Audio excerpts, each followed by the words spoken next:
민주당 손혜원 의원이 목포 구도심 재생을 위해 구입한 부동산이 투기 의혹을 받고 있습니다. 자유한국당은 불법 투기 진상조사단을 만들고 문체부와 국토위 등의 상임위 소집까지 요구하고 있습니다. 자유한국당은 유튜브에 영상까지 올리며 손 의원을 거세게 공격하고 있습니다. 손 의원을 향해 정치적 공세를 강하게 펼치고 있는 사람 중에 한 명이 나경원 자유한국당 원내대표입니다. 그런데 나경원 의원이 투기를 말할 자격이 있는지는 조금 아리송합니다. 2011년 오마이뉴스가 보도한 영상입니다. 화면 속에 보이는 곳은 서울 신당동의 한 상가 건물입니다.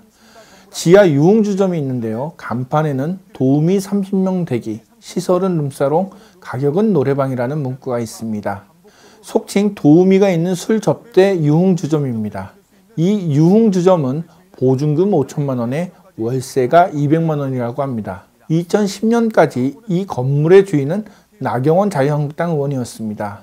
나경원 의원은 2004년 남편인 김재호 서울 동부지법 부장판사와 공동명의로 17억에 이 상가 건물을 구입했습니다. 나경원 의원은 2004년 17억에 구입한 상가 건물을 2010년 30억에 매각했는데요. 시세 차익으로만 무려 13억 원을 벌었습니다. 주변 부동산업자는 나경원 의원이 구입했던 상가는 오래된 건물이지만 왕십리 뉴타운 등의 개발 호재 등으로 가격이 많이 올랐다고 합니다.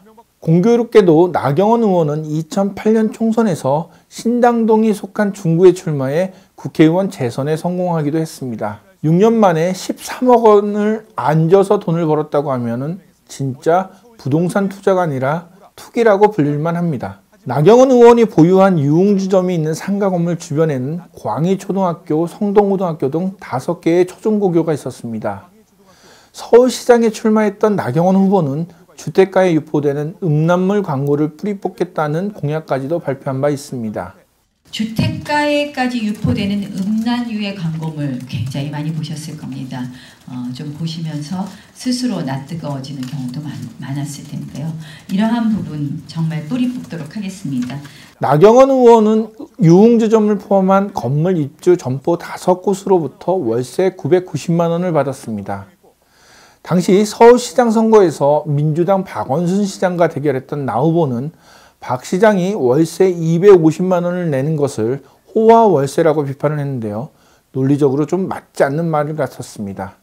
국회의원의 개인 재산이라고 해도 도우미가 있는 술집 유흥주점으로부터 월세를 받았다는 것은 공직자로서 부적절해 보입니다. 이 같은 SBS 보도에 해당 지역 주민들은 사실과 다르다고 말하고 있습니다. 김윤 기자가 취재했습니다. 민주당 손혜원 의원의 부동산 투기 의혹이 제기된 목포 갑자옥 모자점 거리 일대입니다.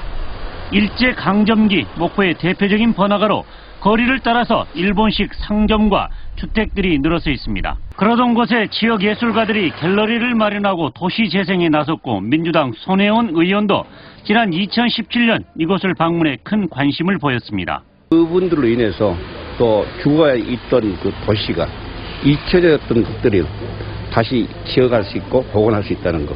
어떻게 저 바람직한 일이죠. 폐가 있으면 썩었습니다. 집이. 폐가를 고치는 거 얼마나 좋은지 알아요. 같이 이제 골목이 살아나면 우리도 살고. 투기냐 지역에 대한 관심이냐라고 하는 부분은 좀 시간이 흘러서 그 집을 산 사람들이 지역에 어떻게 정착해가고 활동해 나가는가라고 하는 모습을 봐야 되고요. 손혜원 의원의 목포 구도심 의혹은 투기라고 보기는 어렵다는 정황들이 나옵니다. 물론 공직자 이익 충돌 부분에서는 여전히 논란입니다. 그렇다고 해도 나경원 의원이 손 의원을 가리켜 투기, 초권력형 비리라고 주장하는 대목에서는 조금 어이가 없어 보입니다. 지유책임명이라는 말이 있습니다. 어리석은 사람도 남을 나무라는 데는 밝다는 뜻인데요. 똥 묻은 개가 겨 묻은 개 나무란다는 속담과 비슷합니다. 자신의 허물은 덮어두고 남의 탓만 하는 정치인들이 새겨들었으면 합니다.